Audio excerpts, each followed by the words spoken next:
बात करेंगे Rajasthan opinion poll, सबसे जेन्युइन ओपिनियन पोल जो ग्राउंड पे हमारी टीम के द्वारा किया गया, एटीएस टीम के द्वारा किया गया।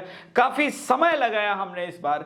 कर्नाटक की विफलता का बोझ लेकर के हम मध्य प्रदेश चले, छत्तीसगढ़ चले और राजस्थान, और इस बार कोई संशय नहीं है मेरे मन में कि क्या होने जा रहा है राजस्थान चुनाव में। राजस्थान चुनाव में ओपिनियन पोल करते वक्त हमने रीजन वाइज बांटे लोगों को, और सबसे बड़ी बात, हम राजस्थान में जहां गए हमने उसको डेमोग्राफी के साथ साथ कोर वोटर वर्सेस जो शिफ्ट करने वाला वोटर है उसको समझने का प्रयास किया, और कौन है वो वोटर जो हर 5 साल बाद अपना माइंडसेट सरकार के प्रति बदल देता है राजस्थान में। यह सबसे इंपॉर्टेंट चुनौती थी। तो सबसे पहला सवाल, सबसे पहला प्रश्न हमने ये पूछा कि मुख्यमंत्री का सबसे चर्चित चेहरा कौन होगा। उत्तर बड़ा इंटरेस्टिंग है और बीजेपी की रणनीति इस इंटरेस्टिंग उत्तर से मेल खाती हुई लगती है पिछले 2-3 दिनों के जो डेवलपमेंट हुए। सबसे पहले वसुंधरा राजे सिंधिया, 23% राजस्थान की जनता कहती है कि वसुंधरा को मुख्यमंत्री होना चाहिए, लेकिन 34% जनता यह कहती है कि अशोक गहलोत को वापस मुख्यमंत्री बनना चाहिए। मात्र 6% लोग सचिन पायलट को मुख्यमंत्री के रूप में देखना चाहते हैं। यानी यह टैली पहुंचता है कांग्रेस का 39% के आसपास। दूसरी तरफ गजेंद्र सिंह शेखावत, इनको 14%। अब जरा टैली जोड़िएगा, 23% वसुंधरा राजे, 14% गजेंद्र सिंह शेखावत। किंतु इसी आंकड़े के बीच में एक बड़ी एंट्री मारी है 9% वोट शेयर के साथ राज्यवर्धन सिंह राठौर ने, और उनको चुनाव भी बीजेपी ने लड़ा दिया। यानी भारतीय जनता पार्टी जो 2018 में नारे लगे, जिसकी वसुंधरा तेरी खैर नहीं, मोदी तुमसे बैर नहीं, उस चीज को भारतीय जनता पार्टी ने एड्रेस करने का प्रयास तो किया है और यह स्पष्ट रूप से दिखता है। दूसरी सबसे बड़ी डेवलपमेंट इसके बीच में, क्या राजस्थान में दो चीज, सर तन से जुदा के नारे, कन्हैया लाल, इनका इंपैक्ट दिखता है। तो हम ये रीजन वाइज जब जाएंगे तो आपको पता चल जाएगा कि यस, इसका इंपैक्ट है या नहीं। सबसे पहले रीजन वाइज हम वोट शेयर, डेमोग्राफी और इन सब चीजों को बांट। सबसे पहले शेखावटी रीजन, जहां पे 21 विधानसभा असेंबली इलेक्शंस की सीट है, यहां पर कांग्रेस आश्चर्यजनक रूप से बहुत अधिक स्ट्रांग नजर आई और भारतीय जनता पार्टी कमजोर नजर आई।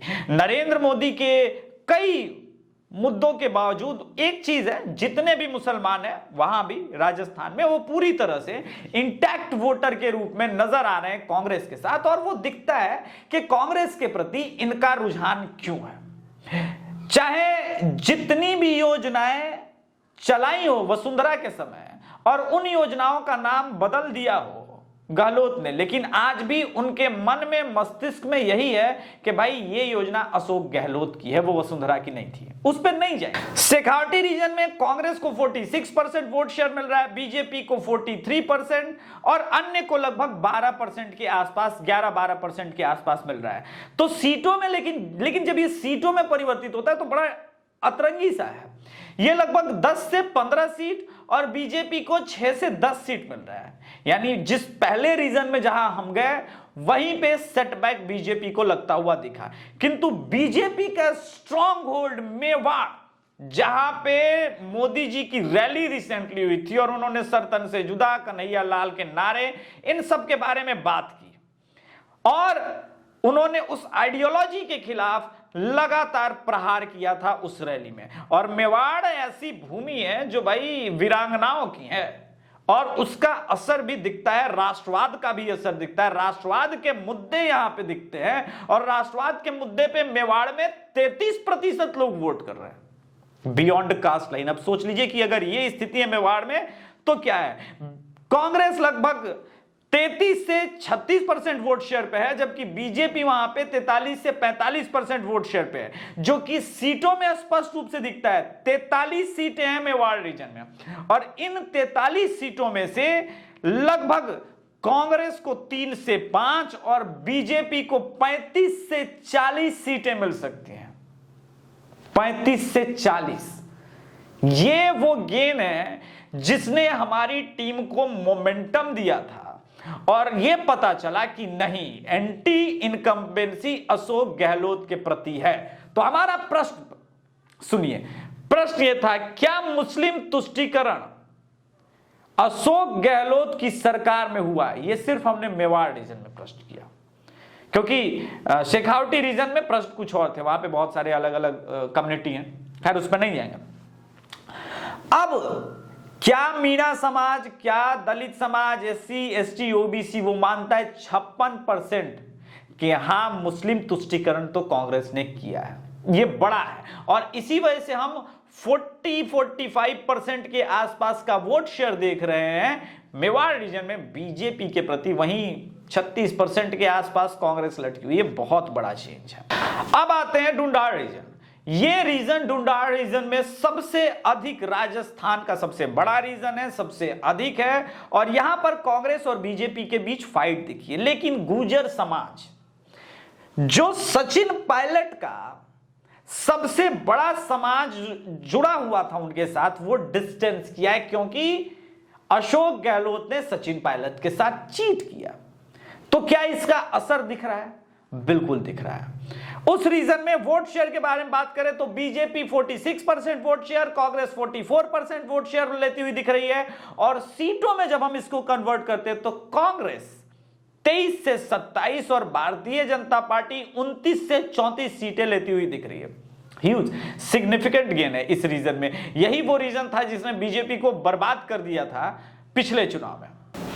अब राजस्थान का एक और महत्वपूर्ण region, Marwar region. Marwar region में बीजेपी और राजस्थान में सरकार किसकी बनेगी, ये हम निर्णय पे पहुंच गए, और ये बहुत क्रिस्टल क्लियर अंतर दिख रहा है, जहां पे 61 लोकसभा की सीटें हैं और वहां पे बीजेपी का बोलबाला दिख रहा है। बॉस, मुझे तो लगा एक सेकेंड, मतलब जब हमारी टीम के आंकड़े आ रहे थे तो हमें पहला बार में तो यही लगा कि कहीं ऐसा ना हो कांग्रेस गायब हो जाए, क्या 50 सीटें पहुंचेंगी टोटल। लेकिन ये वो रीजन है जिसने बीजेपी को थंपिंग रूप से मेजॉरिटी देने का फैसला किया। लगभग 39 से 41% वोट शेयर, 2% का आपको गैप लेके चलना ही पड़ता है, ठीक है। 39 से 41% कांग्रेस, लेकिन बीजेपी 45 से 47% वोट शेयर पे है, और इसका असर सीटों में दिखता है। कांग्रेस 13 से 17 सीटें, बीजेपी लगभग 40 से 44 सीटें, और अन्य को भी इसी रीजन में आपको बीएसपी भी थोड़ी बहुत दिखी हमें, अन्य को भी सीटें इस रीजन में मिलती हुई दिखी, जो कि इंटरेस्टिंग है। कुल मिलाकर के इस रीजन में 5 सीट अन्य जीत सकती है, तो कुल मिलाकर के अन्य लगभग 8 से 9 सीटों पे है। अब टोटल टैली पे जाएं उससे पहले टोटल वोट शेयर पे जाना पड़ेगा। कांग्रेस के लिए 40 से 41%, भाजपा के लिए 46 से 47%। अब 2 कॉर्नर फाइट में 6% का वोट शेयर जब गैप होता है, और वो भी राजस्थान जैसे इलेक्शन में जहां पे लोग फ्लिप कर जाते हैं हर 5 साल में, सीटों में जब हम इसको कन्वर्ट करते हैं तो कितना पहुंचेगा? उससे पहले एक महत्वपूर्ण प्रश्न, और यह प्रश्न राहुल गांधी इरेडिकेट सनातन धर्म जैसे शब्दों के ऊपर था पूरे राजस्थान में अक्रॉस। क्या कांग्रेस की हिंदू विरोध की नीति से आप सहमत हैं? राजस्थान के 53% मतदाता का मानना है कि वो सहमत नहीं है। इस प्रकार की राजनीति बहुत घटिया राजनीति है। अगला प्रश्न, राष्ट्रीय कांग्रेस की जो पार्टी है, राष्ट्रीय नेतृत्व की, उसके जो अध्यक्ष हैं खड़गे, उनके बेटे प्रियंक खड़गे ने भी उदयनिधि स्टालिन का समर्थन किया। तो हमारा प्रश्न बना कि कांग्रेस अध्यक्ष के बेटे स्वयं अगर सनातन धर्म को मिटाना चाहते हैं तो क्या आप हिंदू होते हुए वोट करेंगे उनको? और ये बड़ा इंटरेस्टिंग आंकड़ा है। ये प्रश्न हमने सिर्फ हिंदुओं से पूछा है। इस प्रश्न के बारे में हम मध्य प्रदेश में भी लोगों से पूछ रहे हैं जो कि कांग्रेस का वोटर है। अब यह हिंदुओं के भ्रम की स्थिति को आपको क्लियर करने वाला है। 100 हिंदुओं में से मान लीजिए जब हमने ये क्वेश्चन पूछा, परसेंटेज उसी हिसाब से निकलेगा, तो उत्तर बड़ा इंटरेस्टिंग है। लगभग 60% हिंदुओं ने कहा कांग्रेस एंटी हिंदू है, लेकिन 40% हिंदुओं ने यह कहा कि यह बयान प्रियंक खड़गे का है और उसको तो बहुत सारे कांग्रेस के नेता जो है वो मना कर चुके हैं, इससे कोई प्रभाव नहीं पड़ेगा। हमने एक ही राजा वाला भी स्टेटमेंट बोला कि इंडिया अलायंस इस नीति पे चल रहा है, फिर भी जातीय विचारधारा में संलिप्त ये हिंदू, उसका 40% वोटर ये मानता है कि इरेडिकेट सनातन धर्म राहुल गांधी की विचारधारा नहीं है। मुझे बड़ा आश्चर्य हुआ इस आंकड़े पे। आप भी इस आंकड़े को सुनिएगा, समझिएगा और आत्मचिंतन कीजिएगा कि क्या सनातन समाज दिशा विहीन होता जा रहा है। अगला प्रश्न हमने पूछा कांग्रेस और बीजेपी के संदर्भ में, कौन हिंदू के लिए अच्छी पार्टी और हिंदू किसके राज्य में, शासनकाल में, सत्ता में सुरक्षित महसूस करते हैं। एक बार फिर से वो आंकड़े आए, 53% हिंदुओं ने तो माना कि हां वो बीजेपी के राज में फिर भी सुरक्षित हैं, लेकिन फिर से 40-42% हिंदू ये कहते नजर आए कि नहीं, कांग्रेस के राज में भी उनको कोई प्रॉब्लम नहीं है। ये तब है जब राजस्थान में क्राइम रेट, औरतों पर अत्याचार और जिस प्रकार से सरतंत्र से जुदा की एक्टिविटीज हुई, ये तब भी हिंदुओं को लगता है ये हमारे लिए शॉकिंग था। बाकी 7% लोग न्यूट्रल रह गए।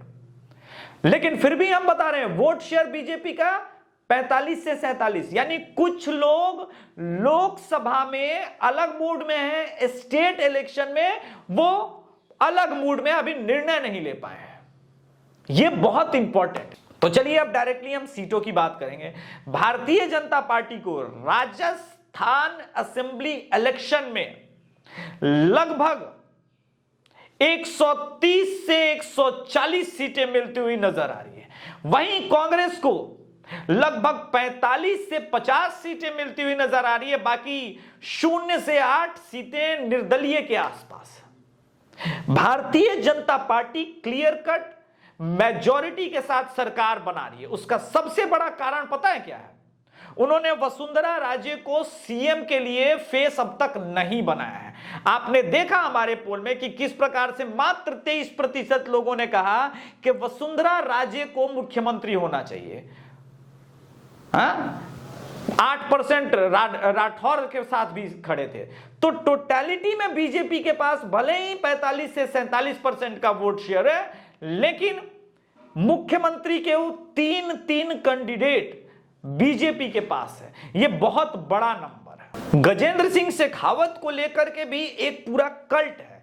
कई लोगों का मानना है कि गजेंद्र सिंह शेखावत एक अच्छे मुख्यमंत्री रहे हैं। गजेंद्र सिंह शेखावत भारतीय जनता पार्टी की तरफ से सबसे अच्छे और उत्तम चेहरे हो सकते हैं। ये इनके अंदर वो सेकुलरिज्म नहीं है, सेकुलरिज्म का कीड़ा नहीं है जो अशोक गहलोत या वसुंधरा में पाया जाता है। यानी ये जो सेक्युलरिज्म का ढोल है वो राजस्थान में दोनों पार्टियों को बैकफायर कर रहा है और दोनों पार्टियों के बड़े नेता को बैकफायर कर रहा है, जो झूठे सेक्युलरिज्म के नाम पे हिंदुओं पे अत्याचार की कहानियां लिखी गई है। तो इस ओपिनियन पोल में इतना ही। मध्य प्रदेश का ओपिनियन पोल भी पार्ट 2 जल्दी तैयार हो रहा है। इसमें सबसे अधिक फोकस हमने एक बार फिर से सनातन धर्म के मिटाने वाले बयानों के बाद जो डेवलपमेंट हुआ है उस पे फोकस किया है और उसकी जानकारी हम देंगे।